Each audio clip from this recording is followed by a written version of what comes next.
Hi, my name is Natasha Welfare. I'm a mental health counsellor, and one of my areas of special interest is working with parents and with children.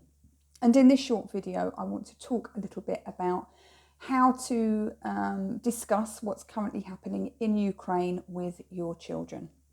So firstly, I want to outline the challenge in addressing this sensitive topic. We want children to feel safe.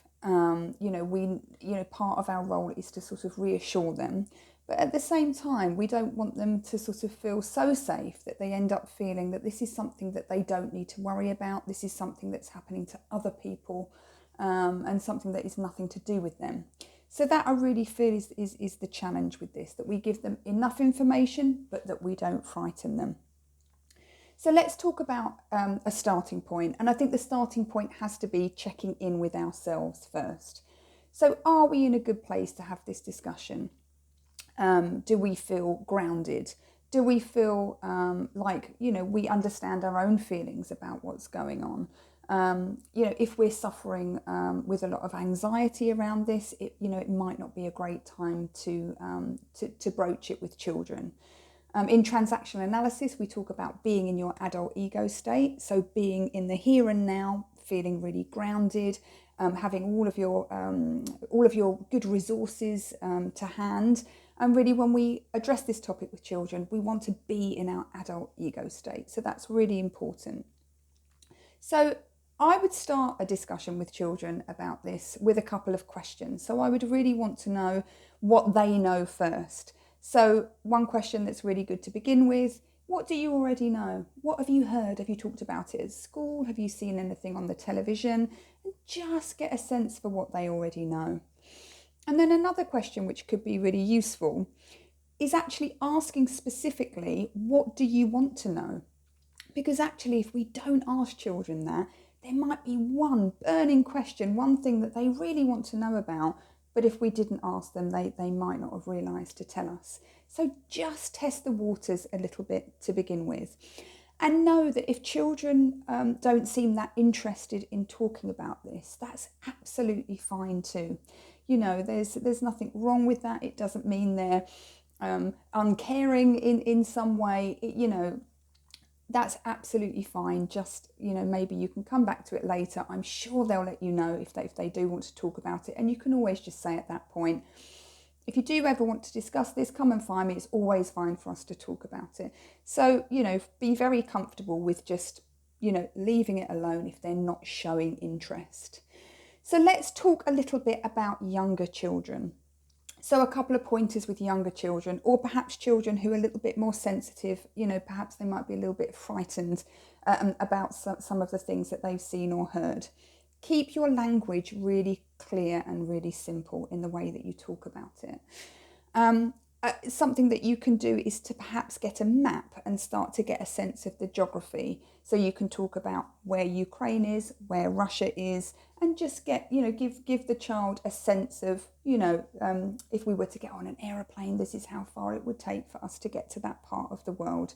And that, potentially might be a little bit reassuring if a child is really fearful and really frightened.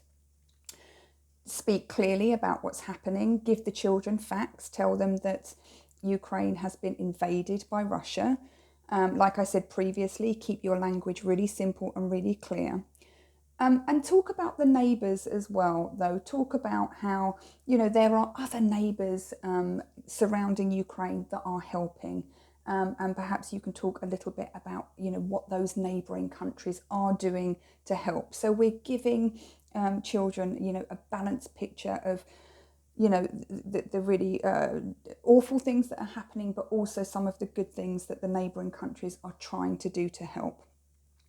Let's talk a little bit about older children. So I think with older kids, you want to sort of research together.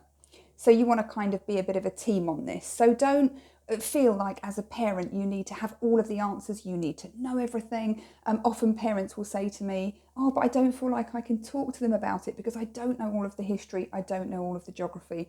Don't worry about that. In actual fact, it's better that you show your children how to be resourceful. Let's look it up, let's see what we can find.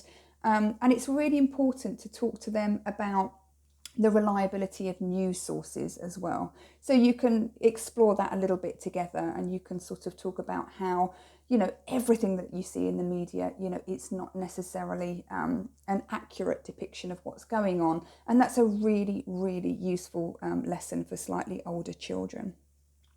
A couple of points just to finish off with. I think it's important to offer a message of hope, without overdoing it, but perhaps explain to children what you hope for.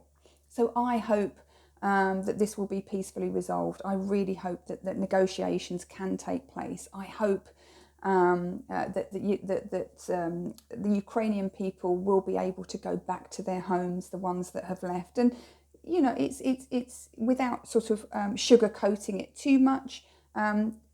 Explain to children what you hope will happen. So you're sharing your message of hope with them. And the final point is really important, I think. Take some action together with your child, whatever feels appropriate. So perhaps you can sign an online petition together. Perhaps you can donate some money, collect some resources. Perhaps you'll share something on social media, but really do that action together so that the children can get a sense that they're not completely helpless, that there are things that we can do to help. So I hope some of this has been useful, and feel confident in having this conversation. It's an important one, and as I said, don't feel that you have to know everything. Just be open to exploring this.